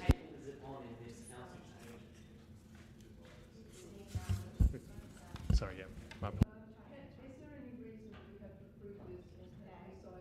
I'm not sure if this is now urgent because we have a timeline to develop a policy. Can I just have advice? Thank you. Through the chair, we were obviously keen to go to consultation and hold those round tables, but my advice at this point would be to defer, so to enable council sufficient time to review and do a comparison between what you saw last Tuesday and what was distributed via e-news today. So it's crystal clear what changes have been made to that draft document, and we'll try and do that as quickly as possible. There are quite a lot of track changes, but I couldn't actually identify if any of them were significant. So are you moving deferral, Councillor Giles? Yes, I'm moving deferral. I'd also like to remind you, we're setting up a roundtable in Homelessness Week in August. Is our current plan to do that. I don't think if we could only get a track change document this afternoon and expect us to flip it out to public consultation, I think we can give ourselves another time frame to be able to do this in a way that we clearly understand what we're consulting about. Defers the matter. Moved by Councillor Giles, seconded by Councillor Davis. The other question I would like to raise is what considers tabled? So my understanding is that if something is tabled, it needs to be available in the public realm for this committee meeting and in the minutes. So, in relation to this, I fully accept what Councillor Giles is saying. I think that we should be given time. And this council doesn't need to be rushed. We can take the 2 weeks to actually consider what the changes are, but I really rail against getting updates 1 or 2 days before a council meeting. and then we're asked to make a decision on it. I just don't think that that's good governance. We shouldn't do it in future. I also suggest it might cycle back through the committee next week, and that way there can be adequate discussion. I think that would be appropriate. So unless there's a contrary view, I'll put that to the vote. All those in favour? All those against? That's carried unanimously. Thank you, members. Item 4.3, which is the Bilingual Community Liaison Officer Trial Outcomes. Moved by Councillor Ho, seconded by Councillor Lee. Is there any debate on that? All those in favour? All those against? That's carried unanimously. Thank you, member. Item 4.4 is the Adelaide New Year's Eve event. Moved by Councillor Giles, seconded by the Deputy Lord Mayor. Is there any debate on that? If not, I'll put it to the vote. All those in favour? Those against? That's carried. Thank you, members. I will be brief with the Lord Mayor's report. I've attended, as many of you did, the AIDA Business Summit at the Oval, which I think was a great success, with some amazing statistics and data for us all to absorb. Over National Reconciliation Week, I attended a breakfast on National Sorry Day, was part of an event with for the Loitcher O'Donoghue oration with the Prime Minister, and we confirmed the dates with Dale Aegis, who is the South Australian Commissioner for the First Nations Voice. He has agreed to speak at a meeting with us on the, I think, the 21st of June, when we'll be entertaining other councils from the metropolitan area in compliance with the decision made by Council about supporting the yes vote in the Voice. On behalf of the Council, I met the Minister Sakax and Commissioner Stevens related to security and safety in the city with the CEO. I've subsequently met the new police superintendent replacing Mr Nairn, Superintendent Scott Denny, who's taking on the role of city safety, and he will be meeting all council members in the next week or so, so you'll have a chance to understand what he intends to do in the city. And I'll be meeting Commissioner Stevens again in the next couple of weeks, again to talk about city safety. Many of us saw the beginning of the Market Square development, and I've had several meetings with a range of ministers about items of interest to them, which were related to water use in the parklands with the Deputy Premier, and of course I attended the 40 Under 40 Gala event at Adelaide Oval. It's been quite a busy week, and Councillor Davis was there as well. Was not there. Could I someone move my report? Moved by Councillor Davis. I just have a question, by Councillor Your Worship. Don't you normally have to prepare call me Your Worship. The Lord Mayor doesn't usually use that term. Oh, what do you normally use? Lord Mayor. I can't call you Jane. Lord Mayor. Oh, Lord Mayor. Don't you normally provide a written report? Can you provide a written report in future so we can see it on the agenda? Someone that's surprised by the fact that you're going to 40 Under 40 events and things like that. I think it would be good. It has never been in the standing orders, but we're prepared to consider it. Yeah, I think it would be helpful to know what you've been up to. You do a lot of work around the place, and I think that it should be memorialised forevermore. But I'm happy to move it. Can I just say the problem of distributing it the week before is it would be 1 week's activity, whereas now I can tell you of 2 weeks' activities. If you would like to be in arrears and know retrospectively what I did 2 weeks ago, that's fine. Yeah, look, I'm sure that with your vast intelligence you'll be able to find a way. Thank you for your advice and help, Councillor. Can the motion be put? Moved by Councillor Davis, second. All those in favour? That's carried. Thank you. The next item, other councillors' reports. Councillor Noon. I just wish to congratulate Councillor Snape on being selected as, I have to read this out because it's quite important. 3 days ago, the Pride Champion of SA is Adelaide City Councillor Karen Snape, and he was selected because of his ongoing advocacy of the LGBTIQA+ community within his role as an elected member at the City of Adelaide. So congratulations. Thank you. I think we could move a motion of congratulations if you would like at the appropriate moment. I'm happy to move that or second it. What was the award? When we get to the motions without notice, you might get to move that. Any other councillors' reports? No? Thank you. Could someone receive and note the comments? Moved by Councillor Davis, seconded by Councillor Abrahimzadeh. All those in favour? That's carried. Thank you. We have no questions on notice. We have questions without notice? No? Motions on notice. Councillor Siebentrit. 15.1.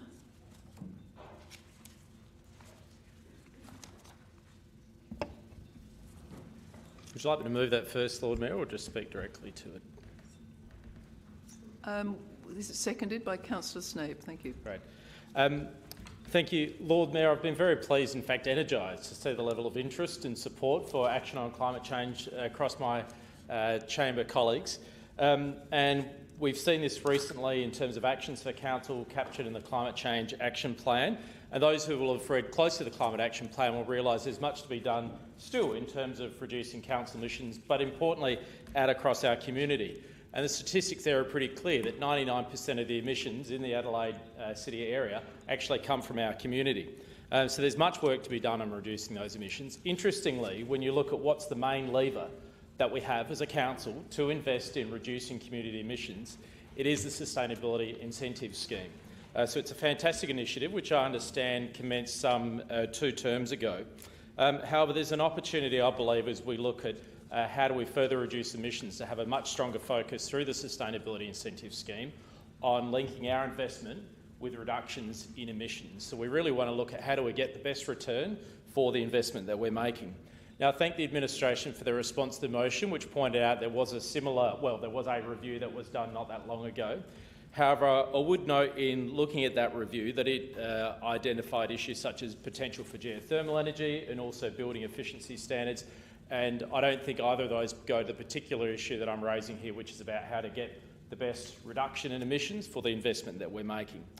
Also note that in terms of the administration's response to the motion, that if a report is to go ahead, we would get it in time to inform the budget for the FY25 financial year, which seems to be appropriate.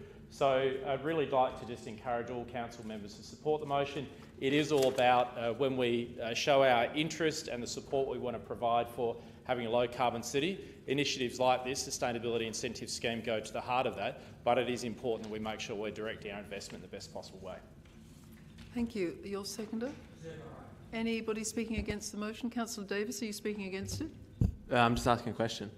Please give. The report that was the reports here and the report that was previously done.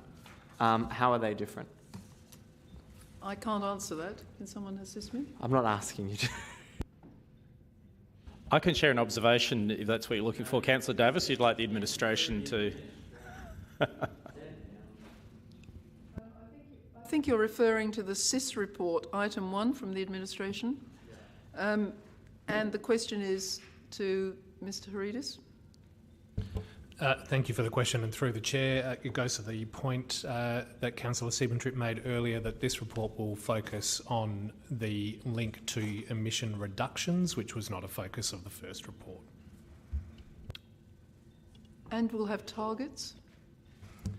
Through the chair, in full response to the motion, we will look at the direct impact of the current grant program and how it reduces emissions, contributes to emissions within the community, and those targets and the reporting that sits within, and that is a further level of detail, just restating my earlier statement that isn't entirely covered in the first report. So in the absence of a contrary view, would you like to sum up, or can we put it to the vote? All those in favour? All those against? That's carried unanimously. Thank you, members. The next motion is 15.2, DLM. Councillor Martin. Thank you, Lord Mayor. And seconded by Councillor Snape. Thank you. Look, can I begin by saying that what is being proposed here has a very long tail. It's asking for a report from the administration which may or may not have an impact on the 24-25 budget, and we've yet to approve the 23-24. It seeks to address a matter that is of great concern to many ratepayers, and that is private lanes, sometimes designated places and streets, which are generally lost in time inasmuch as the ownership of the street, laneway or place cannot be determined because the owner is deceased and no living relative can be found. As a consequence, there are many of these in the City of Adelaide, and I'm not precisely sure how many, but I think it's in excess of 150. They are at various times the source of great consternation for people living nearby, particularly through access problems. When there is parking in those areas, it's sometimes restricted to people who require that access. Additionally, they are sometimes unsafe places, not least because of the collection of rubbish. They tend to accumulate vast quantities of rubbish over which the council really doesn't have that much control. And indeed, many of you will remember just a couple of years ago, in one such lane, privately owned lane, there was a fire which, had it got out of hand, could have done much damage to our beloved East End. I know that the administration is not fond of private lanes, streets and places from discussions with a number of CEOs because sometimes there is a cost associated with ownership of them. But nevertheless, these places do provide an opportunity for positive outcomes, not only in terms of ensuring safety and cleanliness, but it can be that in many instances those areas can be used for public good. Now, in some instances, in other places, these private roads are used for gardens. Community gardens is a great use of those spaces where people can grow flowers, vegetables and, dare I say, Lord Mayor, even allow chooks. They can also be places of recreation for sport and other activities where the council is sympathetic to encouraging those activities. I've nominated those community gardens, but it may well be there are many other uses as well. And it is an important thing for us to determine whether, in fact, there is a role for the council in this area, and if there is a role, what might be attached to it, both in terms of the cost and regulation.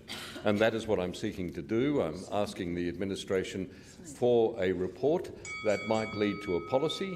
It might even lead to some kind of practical outcome like a trial and then a policy. Either way, I do ask members to support this. It is a search for information that may in fact benefit our communities. Thank you. Councillor Snape, do you want to speak or are you reserving? Councillor Davis, are you speaking against this? I have a question, but yeah, probably. The Deputy Lord Mayor just said that it would give us a report which may then lead to a policy. Isn't this motion to develop a policy and then find lanes where we can put community gardens? I think that is the outcome, but I think at the moment we don't know how many lanes are available or if they're suitable. So there's a piece of research and auditing. Is that fair? So is the Deputy Lord Mayor trying to achieve an outcome where we first of all, which I thought that's what you said. Lord Mayor, I can help the Speaker. What I intend is what is on the board. If he reads that, I'm sure he'll be satisfied. Okay. Thank you. So I'll speak against it then, because the Deputy Lord Mayor's motion, which I'm not sure if you've necessarily read given the speech, is completely back to front. The appropriate thing to do would be to find out where these lanes are and then figure out what we could actually use them for. And then if there are a significant number of them, which we don't know how many there are by admission in your own speech, once we've figured out there are, then we spend the cost and time to develop a policy and the associated criteria. So I think that the outcome that you're trying to achieve is amazing, and I think it's a very, very good one. But my suggestion would be vote this down and move an alternative motion, which first requires the administration to present us with a list of these so-called lanes, where they are, whether they might have that opportunity to develop it, rather than waste our administration's time preparing a detailed policy. And if you read it again, ask the administration to develop a policy and associated criteria, and that's what we're instructing them to do, over a lane which we don't know where it is, what it could be used for, or who it's owned by. So the appropriate thing to do would be to vote this down and then ask for a motion to detail this list of property and then come back with the detailed policy and then the criteria. So I absolutely endorse the suggestion. I think it's a good one, but the process by it seems a complete waste of ratepayers' money when we don't know if we can actually put a community garden on these lanes and we don't know where they are. So my suggestion to the chamber is support the Deputy Lord Mayor, vote this down, and I would suggest an alternative motion that copies everything therein, but point 1 says first give a report back to council detailing all these plots of lands, and then put a semicolon, and then the rest of this motion. And then that way, I think we're not going to be wasting administration's time and effort with developing policies and all the associated criteria when we don't know where these things are. Thank you, Lord Mayor. Just a quick question. Are administration able to give us an indication, a rough indication of how many laneways there are within the city and North Adelaide, roughly? Thank you. Through the chair, it was 140. I think it's 130. Is that correct? Through you, Chair, 130 properties of different stages of ownership. Laneways are located through the CBD, South and North Adelaide. Okay, 130 or so. Is that helpful? It is helpful because then at least it gives me an idea of the problem we have ahead of us, Lord Mayor, and I'll speak briefly on this if I may. I agree with the Deputy Lord Mayor that this is an issue for us as a council. I've got a number of things that I'm just mindful of. I don't know whether if by us supporting this motion, whether if we'll be setting a precedent going forward. There may be laneways within the capital city zone, for example, that might be adjacent to sites that will have development potential. For us to do anything with those laneways essentially potentially prevents that site being developed in a manner that will actually return something useful to us as a council or to the neighbouring properties. There is another issue here, and that is around the resources and funding allocated to this. I personally would rather see those resources and those funds being put towards main streets and our public realm.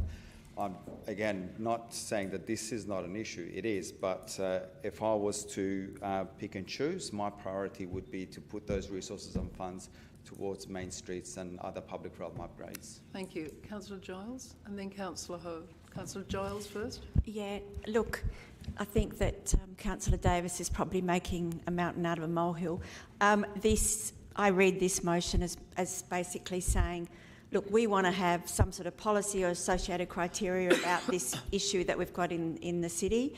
And so that's our aim.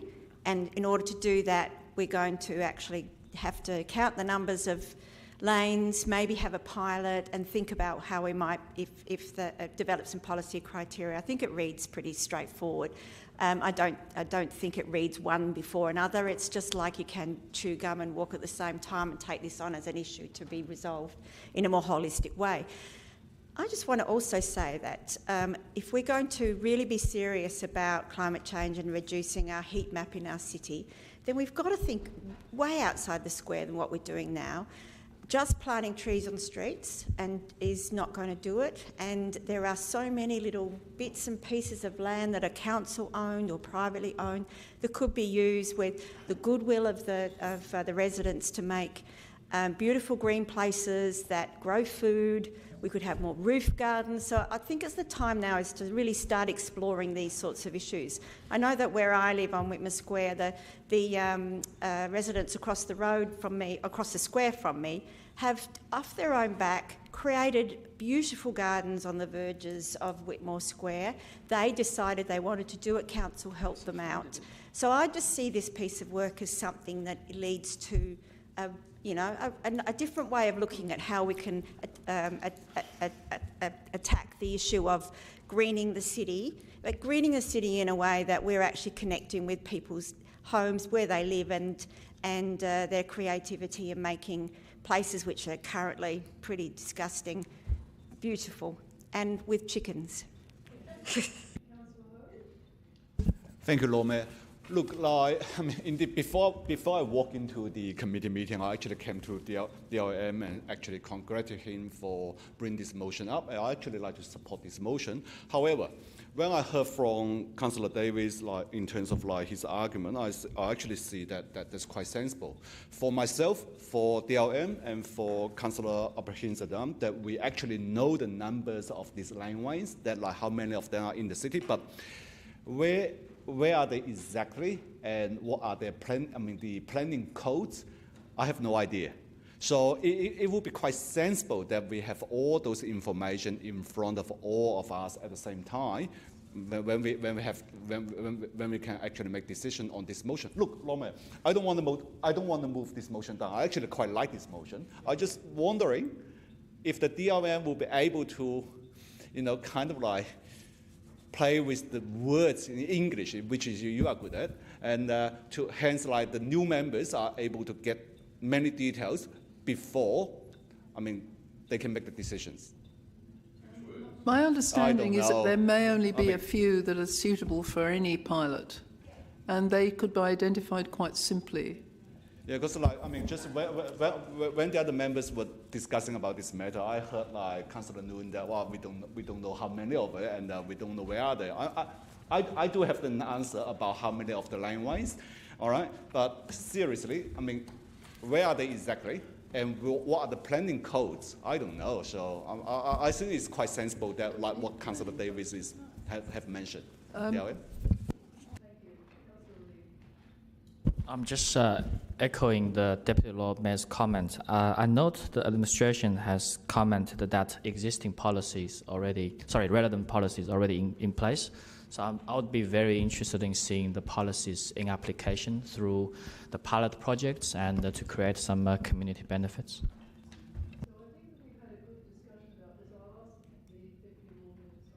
Yes, briefly, Lord Mayor. Look, I think what's requested is pretty plain. The motion has been around for the best part of 4 days, and I've not had any conversation with anyone about it.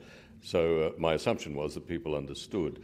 The policy that the administration mentions, the acquisition and disposal of land and assets policy, doesn't actually specifically mention any public or private laneway, place or street, but particularly in the context which is raised here. And that's why I'm seeking some clarity.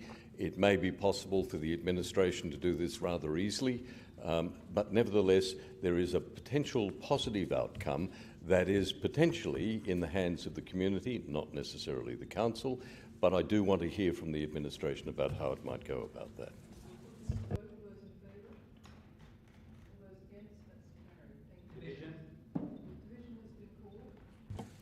Members, the division has been called. Can all members in favour please rise and stay standing until your name has been called. Councillor Noon, Councillor Ho, Councillor Lee, Councillor Siebentrit, Councillor Giles, Councillor Snape, Deputy Lord Mayor.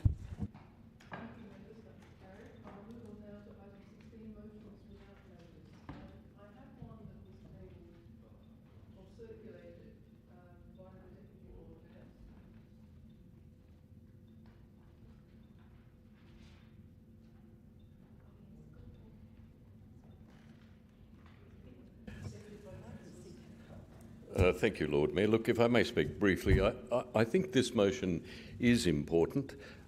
In the world of politics, too often there are complaints that governments ignore the wishes of their constituents, but very rarely are they praised for listening to the community. Sometimes, too, in here, sentiments are expressed about how we shouldn't complain, how it's best to get a seat at the table and try to influence in that way. But just last week we saw both of those assertions proved wrong when we heard the Premier announce. And Lord Mayor, I was delighted to see you there by his side.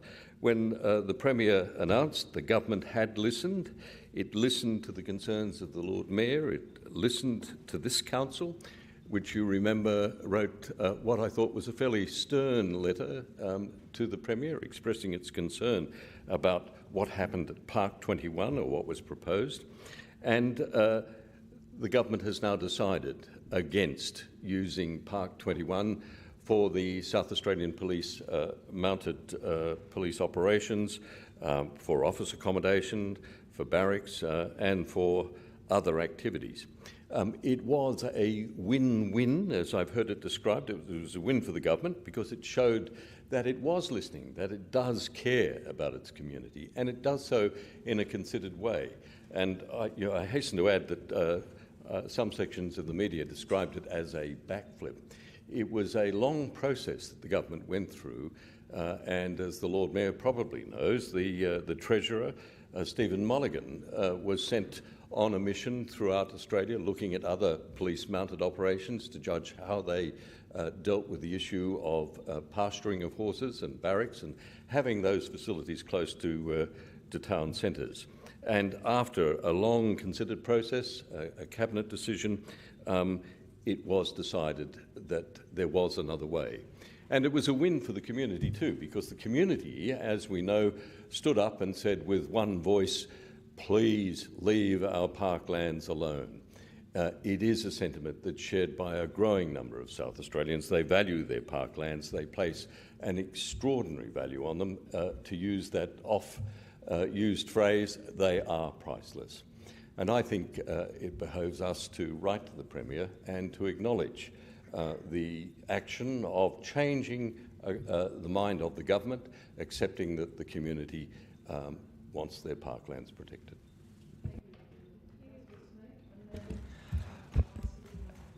I genuinely don't have much more to add after the eloquent words of the Deputy Lord Mayor. Just to say, yes, that the government should be commended for this decision. I want to take this opportunity in the Chamber as well to thank the community for expressing their views, the rallies we went to. I was fortunate to speak at one of his rallies as well, and it was such a great turnout. It's such a beautiful piece of our parklands. I believe, as you said yourself, Lord Mayor, not all of our parklands have to be football fields and manicured English country gardens. We have to value the biodiverse areas of our parkland as well, the wilder areas where that biodiversity lies. And Mirror is one of those gems that we have in our parklands and in our city. So to say that, it's a great win for the community.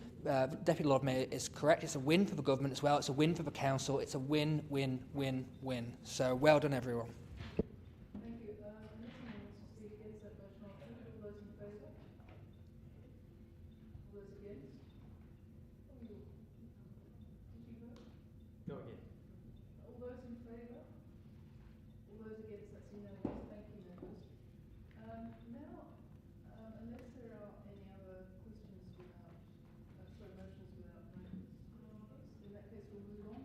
And I now need to take item 10.3, and I've asked that we put this with the confidential items to save the CEO leaving the room too many times. Can you go back to 10.3, please?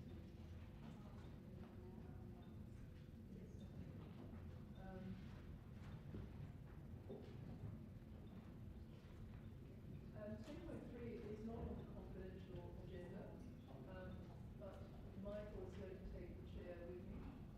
This item relates to the requirement to tidy the periodicity of the CEO's performance review. This issue was strategically difficult because the CEO's performance review was held in the caretaker period, which made it extremely difficult to assess the performance and the outcomes. And we have met twice as the CEO's performance review panel and resolved to tidy up the dates so that the review period goes from October to 30th of June. Apologies, this is in confidence, Lord Mayor. No, it's not? Okay, sorry. 10.3. So essentially we have taken the periodicity from the last performance review up until the end of the financial year, and that will be assessed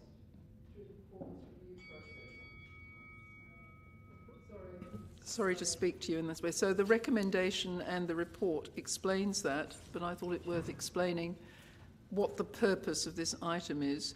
And it has been resolved that rather than have the next performance review in September, which if we carry on in this vein, when the election comes next time, it will again be in the caretaker period. And so what I'm trying to do with all these things that land in the caretaker period is pull them forward so that they can be resolved by this council in 26 without it going into this confusion. So we will have our meeting on the 23rd of August, which will be before the caretaker period in 4 years' time. And similarly, all the Christmas events that, this is an aside, I think it would be appropriate that instead of having the Christmas lunch just after the election in 26, we should maybe have a luncheon a hosted luncheon, maybe in August, if people agree, so that again it falls outside the caretaker period in the last year of our term. So anyway, could I ask if someone would be prepared to move the recommendation as printed? Moved by Deputy Lord Mayor, seconded by Councillor Snape. Thank you. Pierce, please. The KPIs that are set out in the agenda, are we being asked to endorse those KPIs for the following year as well? No, the issue here is that we've inherited what was there before, and it's too late to retrospectively go back and change the KRAs. Oh, that's fine. So yeah, just this is the retrospective ones, and then we will be resolving the next lot in August. And will those KPIs come back to council? Absolutely. Okay. As I understand the terms of reference of the committee, it's silent on that matter, but I think it's entirely appropriate, and I will bring them back.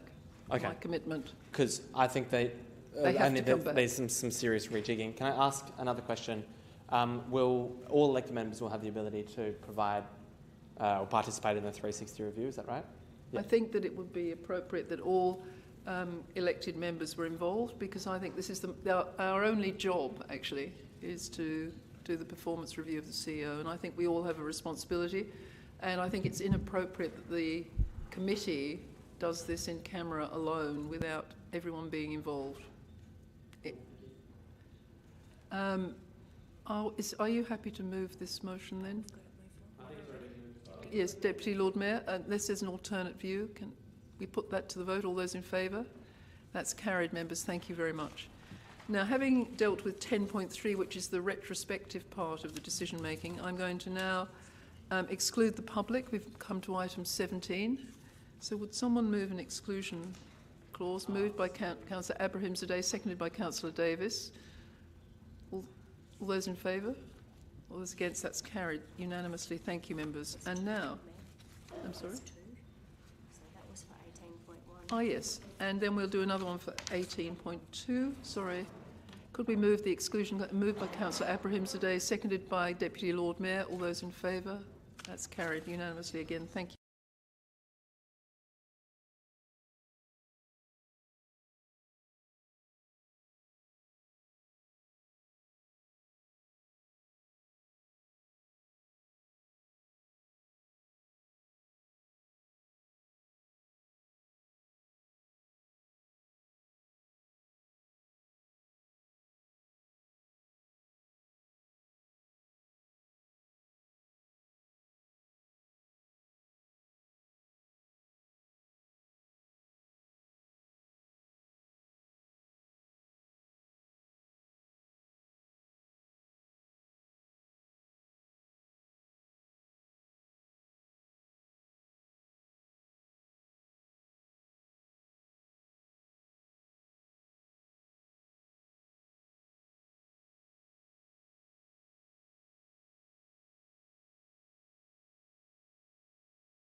We'll open the doors in order to close the meeting. So thank you very much, members.